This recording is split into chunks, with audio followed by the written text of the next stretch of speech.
မင်္ဂလာပါပရိသတ်ကြီးအားလုံးပဲနေကောင်းကျန်းမာကြပါစေလို့ဆုတောင်းပေးလိုက်ပါတယ်ပရိသတ်ကြီးတို့အိမ်မက်ထဲမှာတခုခုကိုအသေးအံကာကွယ်ဖို့ကြိုးစားဖို့ကြလားအမေရိကန်နိုင်ငံကယ်လီဖိုးနီးယားပြည်နယ်ကဂျန်နာအီဗန်ဆိုတဲ့အမျိုးသမီးကအိမ်မက်ထဲမှာသူမရဲ့စိတ်လက်စွပ်ကိုလူဆိုးတွေလက်ထဲကနေကာကွယ်ဖို့ကြိုးစားခဲ့ပါတယ်ဒါပေမဲ့ပြဿနာကတော့သူမကာကွယ်လိုက်တဲ့နီလန်ကတစ်ကမ္ဘာလုံးကိုအံ့ဩသွားစေခဲ့တာပါအိမ်မက်ထဲမှာတော့ဂျန်နာကအမြန်ရထားပေါ်မှာရောက်ရှိနေခဲ့ပါတယ်။အဲ့ဒီအချိန်ရုတ်တရက်ကြီးလူဆိုးတွေရောက်လာပြီးတော့သူမရဲ့စိန်လက်စွပ်ကိုအတင်းအာဓမလူယူဖို့ကြိုးစားကြပါတယ်။ဂျန်နာအတွက်ထွက်ပြေးစရာလမ်းမရှိတော့တဲ့အဆုံးမှာသူမကဆုံးဖြတ်ချက်တစ်ခုကိုချလိုက်ပါတော့တယ်။အဲ့ဒါကတော့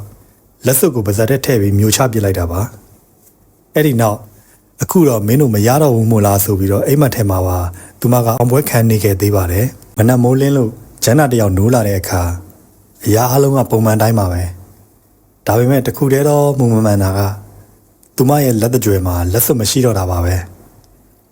ဂျန်နာတယောက်ချက်ချင်းသဘောပေါက်သွားခဲ့ပါတယ်သူမအိမ်မက်ထဲမှာလှုပ်ခဲ့တာတွေကတကယ်ကြီးဖြစ်သွားခဲ့တာလားသူမရဲ့အမျိုးသားဘော်ဘီကိုနှိုးပြီးတော့ပြောပြတဲ့အခါမှာဘော်ဘီကတော့အစာပိုင်းမှာဒါကဖြစ်နိုင်ပါမလားဆိုပြီးတော့ရီမောနေခဲ့ပါသေးတယ်ဒါပေမဲ့ဆေးရုံရောက်လို့အရွှေရိုက်ပြီးစစ်ကြည့်တဲ့အခါမှာတော့အားလုံးပါဇက်ဟောင်းသားဖြစ်သွားရပါတယ်။သူမရဲ့အစာအိမ်ထဲမှာ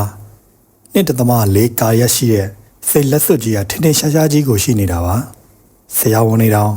ဒါမျိုးတစ်ခါမှမကြုံဘူးပေါင်တော3000လို့ပြောရတဲ့အထိပါပဲ။ကံကောင်းတာကလက်စွပ်ကဥထဲကိုဆက်မစင်းသေးပဲအစာအိမ်ထဲမှာပဲရှိနေသေးလို့မှန်ပြောင်းကိုသုံးပြီးအောင်မြင်မြင်နဲ့ပြန်ထုတ်ယူနိုင်ခဲ့ပါတယ်။နောက်ဆုံးမှာတော့ဂျန်နာတယောက်လက်စွပ်ကိုပြန်ရသွားပါပြီ။ဒါပေမဲ့သူမကတော့နောက်ဆိုရင်အိတ်တဲ့အခါလက်စွပ်ကိုချွတ်အိတ်တော့မယ်လို့အမတ်တရပြောသွားခဲ့ပါတယ်။ကဲပရိသတ်ကြီးတို့ရောအိတ်ပျော်နေရင်ထူးထူးဆန်းဆန်းတွေလုံးမိတာမျိုးရှိလား။ရှိတယ်ဆိုရင်အောက်ကကွန်မန့်မှာဝင်ရေးခဲ့ကြပါအောင်။အဆုံးထိကြည့်ရှုပေးရတဲ့အတွက်လည်းအများကြီးကျေးဇူးတင်ပါတယ်။နောက်ဗီဒီယိုတွေမှာပြန်လည်ဆုံတွေ့ကြပါအောင်လို့